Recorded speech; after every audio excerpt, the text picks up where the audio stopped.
lo dijo en la primera hora. Muy bien, continuamos, 8 de la mañana con 10 minutos. Esto es A Primera Hora por Sonorama, la gran señal nacional. Gracias por la sintonía. Tomamos contacto telemáticamente. ¿Qué pasó? Bueno, ya la teníamos a la constitucionalista Pamela Aguirre. Algo pasó con la conexión con ella en este diálogo, porque la idea justamente con nuestra invitada es abordar este aparente uso y abuso de recursos constitucionales como las acciones de protección, habeas corpus, etcétera. Ya la tengo a la doctora Pamela Aguirre. Doctora, ¿me escucha? Bienvenida, buen día. Buenos días, Fabricio. Buenos días, Belki, a toda la audiencia en esta mañana. Gracias, doctora, por la gentileza de conectarse con nosotros de manera telemática. A ver, tenemos acción de protección de una jueza de San Borondón, acción de protección de un juez de Yaguachi que luego reculó porque se enteró después de que ese tema ya había sido resuelto por la jueza de San Borondón, o sea, de esas cosas de locos. Una nueva acción de protección que ha sido presentada por la expresidenta de la Asamblea Nacional, Guadalupe Llori. Le pregunto, ¿hay un abuso de la figura esta de la institución jurídica llamada acción de protección, doctora? ¿O es correcto, o es normal lo que está pasando? Pues lamentablemente, Fabricio, no es normal lo que está pasando. Y no es normal lo que está pasando porque estamos viendo que las garantías jurisdiccionales no están siendo utilizadas para su fin. El fin de las garantías, y creo que esto todos los constitucionalistas que han pasado por medios de comunicación ya lo han señalado, es la real protección de los derechos constitucionales, de los derechos humanos, los famosos derechos fundamentales. Y el momento en el que un mecanismo de protección de esos derechos es utilizado con fines diversos, específicamente políticos, para permanecer en un cargo, para hacerse de un cargo, pues claramente estamos viendo que la garantía jurisdiccional no está cumpliendo con su fin. Ahora, ojo, el problema no es la garantía jurisdiccional.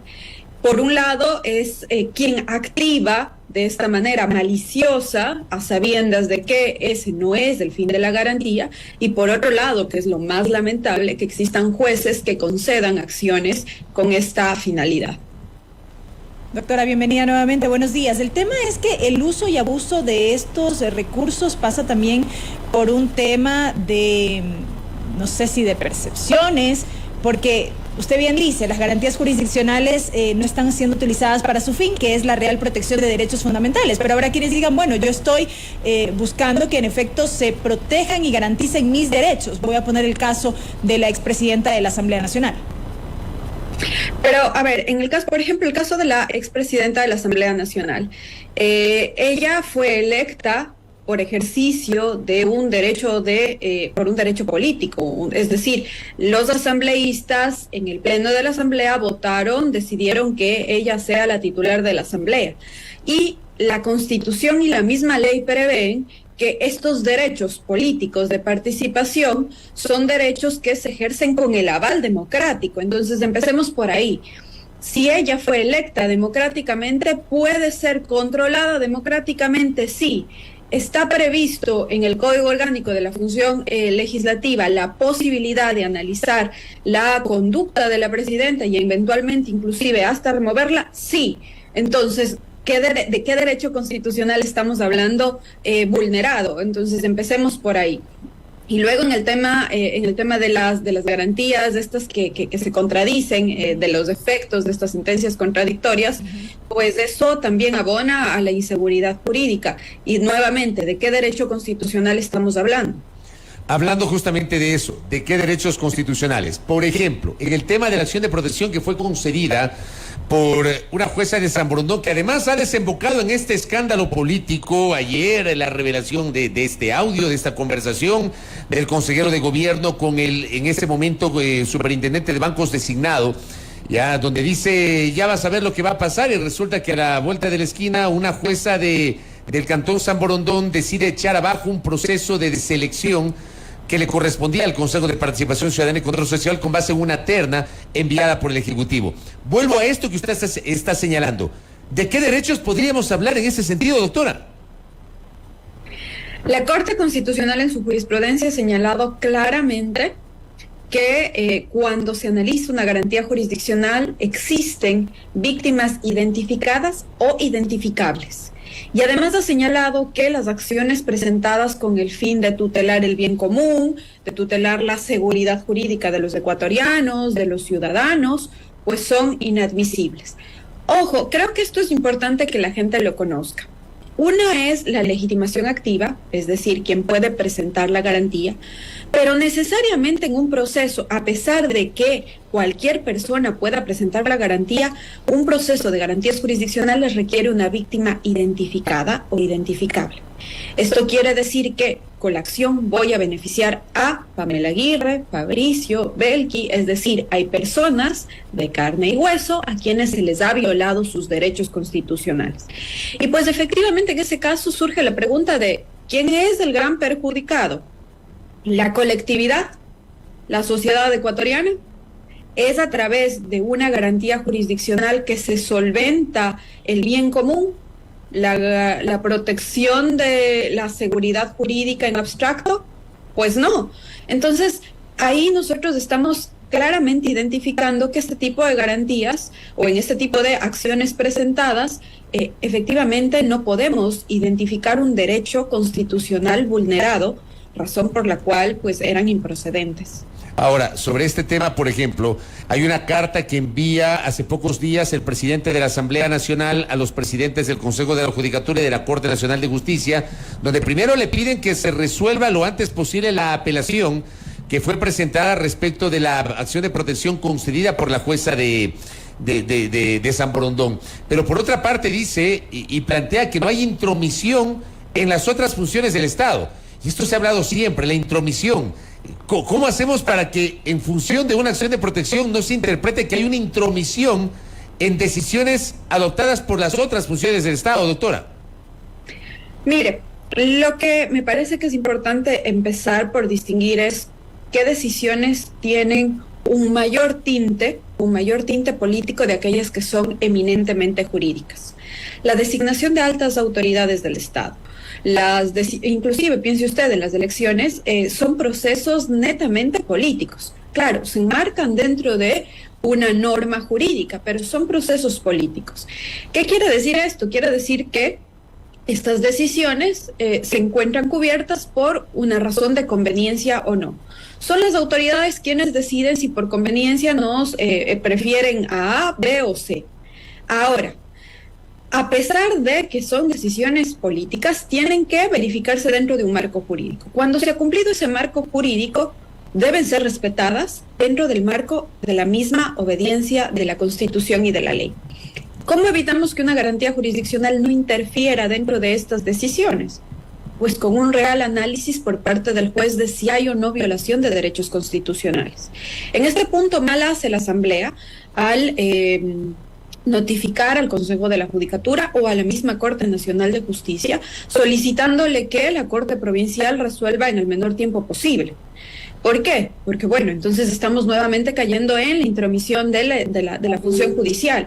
Y lamentablemente, la intromisión de la función judicial en este país es de manera clara, me refiero a de una manera evidente, o también a través de medios indirectos, como por ejemplo de resuelva rápido y resuelva como me conviene. Entonces, si nosotros queremos una justicia, también las otras funciones que eventualmente podrían considerarse perjudicadas por estas decisiones tienen que respetar la independencia judicial. El Estado de Derecho se construye a través del respeto por parte de cada institución y por parte de cada ciudadano del ordenamiento jurídico. Si uno desconoce el ordenamiento jurídico y todos los demás, a raíz de ese desconocimiento del ordenamiento jurídico, empiezan nuevamente a desconocer el ordenamiento jurídico, esta es una cadena de dominó que nadie va a ser capaz de parar.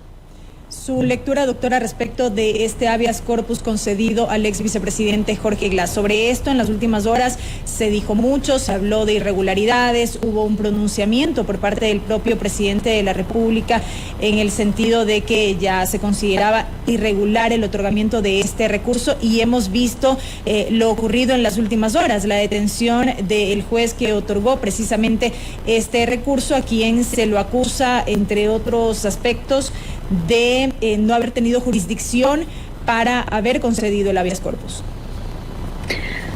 Yo, cuando presentó la señora Guadalupe Llori en calidad de presidenta las medidas cautelares en contra de la Asamblea, es decir, Asamblea versus Asamblea. Creo que públicamente lo dije, esa me parecía a mí la decisión más aberrante que en garantías jurisdiccionales se había tomado. Creo que este habeas corpus podría estar peleando ese primer puesto. ¿Y por qué le digo esto a él? Porque básicamente nosotros aquí tenemos una garantía que fue solicitada por X ciudadano y que de repente aparecen otros 2 ciudadanos y se benefician de una decisión en la que no tienen nada que ver.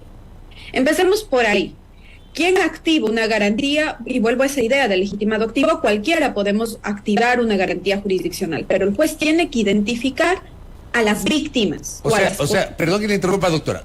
Nosotros, los ciudadanos, podemos presentar lo que sea, pero es el juez el que tiene que valorar. Exactamente, pero luego empecemos por ahí. Es que empecemos porque la relación jurídica de un proceso empieza con un legitimado activo que puede o no ser víctima, y luego el juez, el momento en el que analiza, miren, está presentando Pamela Aguirre porque se le violaron los derechos a Fabricio, en ese momento entonces el afectado queda directamente identificado. Y con el afectado directamente identificado, el juez tiene que sustanciar la causa. Entonces va a pedir a la institución accionada, dígame, ¿por qué no hay violación a Fabricio Vela? Y luego usted presentará sus argumentos. Y eventualmente puede haber un tercero bien intencionado, pensemos en Belkis, que se presenta al proceso y dice, sí, yo también creo que se le ha violado el derecho a Fabricio Vela porque efectivamente ha ocurrido X circunstancia. Pero la relación procesal es la violación del derecho a la víctima. En el caso de el habeas corpus, este habeas corpus es presentado por la persona A que de repente se beneficia a X y Z que no tiene nada que ver con el proceso. Entonces, esta realmente ya es una aberración jurídica. O sea, estamos hablando que originalmente se entiende, el habeas corpus fue presentado por la defensa del señor Cristian Araujo, me parece, y de pronto resulta que esa decisión beneficia al ex vicepresidente Jorge Glass y a Daniel Salcedo. ¿Termina siendo así, doctora? Es que es una barbaridad. Pero ¿por qué? ¿Por qué será esto? O sea, explíquenos. ¿Por qué se benefician indirectamente? Claro, ¿por qué el beneficio indirecto? Y le pido que nos explique con maicitos, como se dice popularmente, para poder entender. ¿Por qué del A, que es el señor Araujo, se benefician X y Y, que son los señores Glass y Salcedo? Porque el juez, aquí distorsionando toda figura del derecho, dice, como es un tercero interesado, el señor Jorge Glass y el señor Daniel Salcedo, entonces también voy a analizar si con ellos hay violación de derechos. Y él utiliza un efecto de las garantías jurisdiccionales que se denomina intercomunis, entre las mismas personas que comparten la misma circunstancia. En el caso concreto, Fabricio, no se comparte la misma circunstancia del señor Cristian Araujo, Jorge Glass y Daniel Salcedo, porque cada uno responde a una patología distinta. Cada uno se encuentra en el centro de detención por circunstancias distintas. Es decir, un efecto intercomunis entre ellos no puede darse. La única manera posible de entender un efecto intercomunis en un habeas corpus de esta magnitud sería que los tres estaban en el centro de detención de Pichincha, de Quito, perdón. Estas tres personas comieron comida infectada, tuvieron una intoxicación y a los tres les produjo una peritonitis. Y a ninguno de los tres se les pudo dar una atención médica adecuada dentro del centro penitenciario. Solo de esa manera yo puedo lograr entender un efecto intercomunis en este habeas corpus correctivo. Pero si cada uno se encuentra en un distinto centro penitenciario, si cada uno tiene una diferente circunstancia, es imposible extender este efecto intercomunis. Créame, Fabricio, Belki, que esto efectivamente es tan incomprensible para los no abogados como para los abogados. Ahí entra también el tema de la jurisdicción, doctora, el tema de la jurisdicción. Claro, mi diario La Universo recoge lo que se cuestiona de este proceso es que el juez pertenece a una jurisdicción lejos del lugar donde Glass guarda prisión, que es en la cárcel 4 de Quito.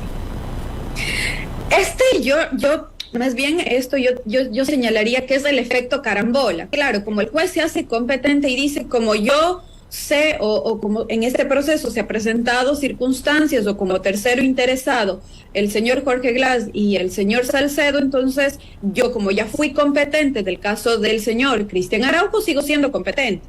Pero este es un efecto, si usted quiere, de carambola. ¿Por qué? Porque el momento en el que él empieza a analizar con esta idea de este efecto intercomunis, ya distorsionó todo. Ya distorsionó todo.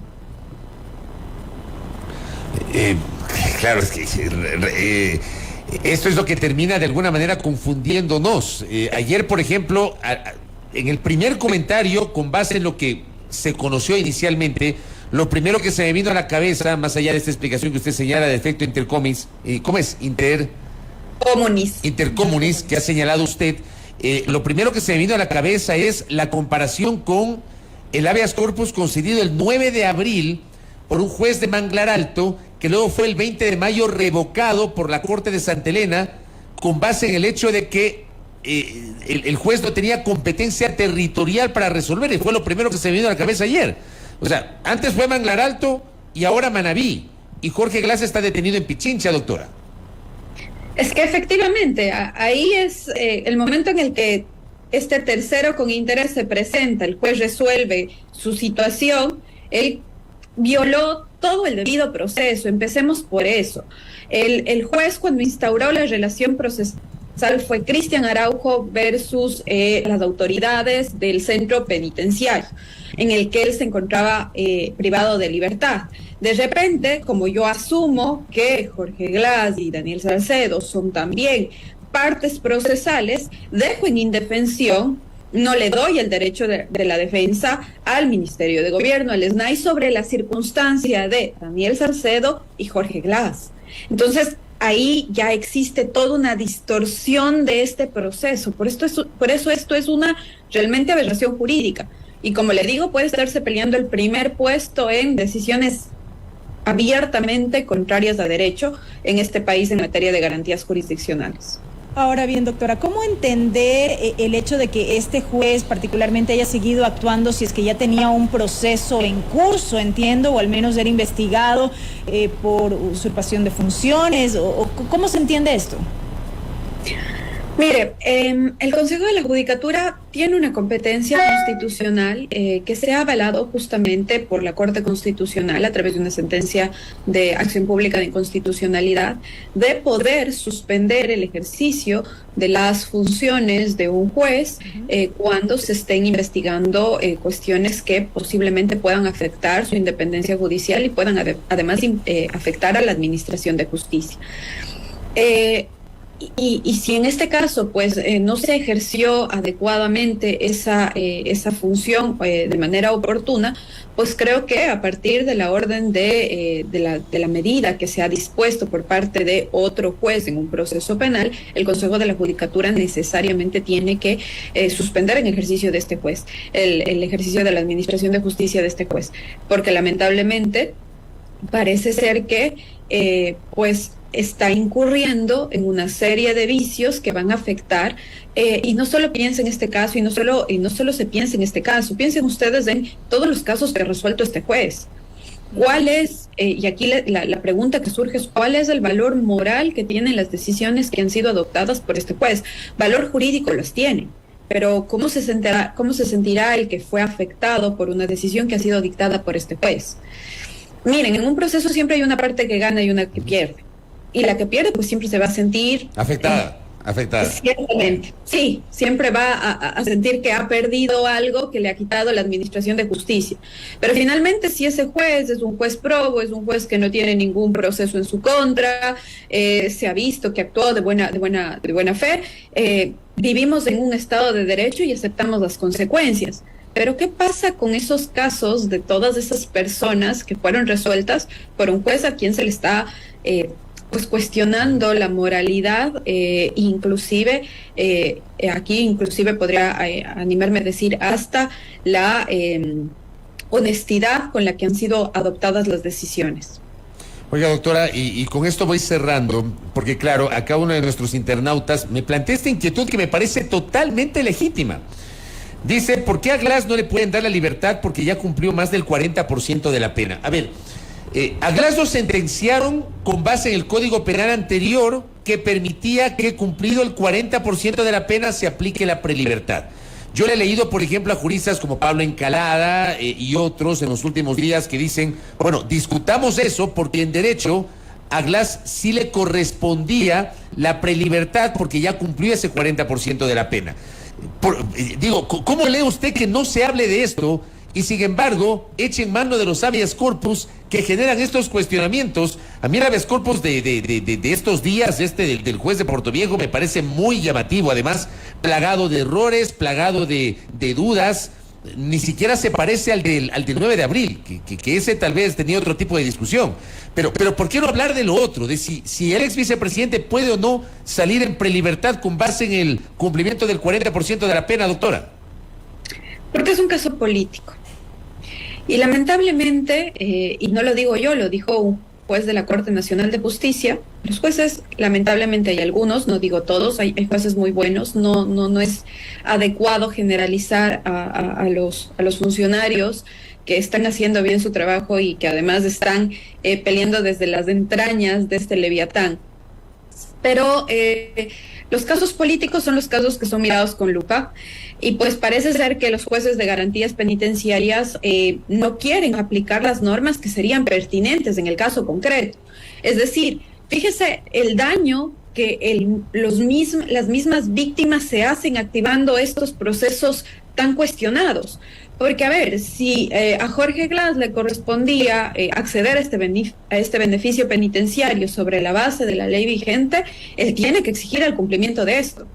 Pero parece ser que como es un tema político, pues efectivamente él no es capaz, o los jueces de garantías penitenciarias competentes no quieren otorgarle este beneficio y entonces busca a través del derecho, con artimañas, otras formas de obtener la libertad que claramente también denostan su situación en el país.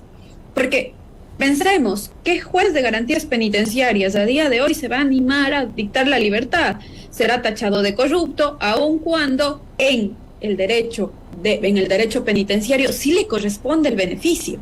Entonces, la presión que está ejerciendo el poder público, el poder político y luego la opinión pública en los procesos judiciales es totalmente perniciosa,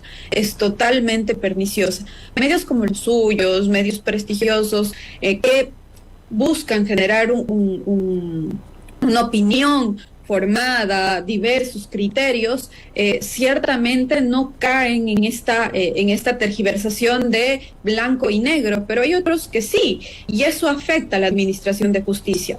Ojo, no lo digo yo, lo dijo un juez de la Corte Nacional ante el Pleno de la Asamblea en un proceso de fiscalización. Claro, esa revelación fue horrorosa, tremendo.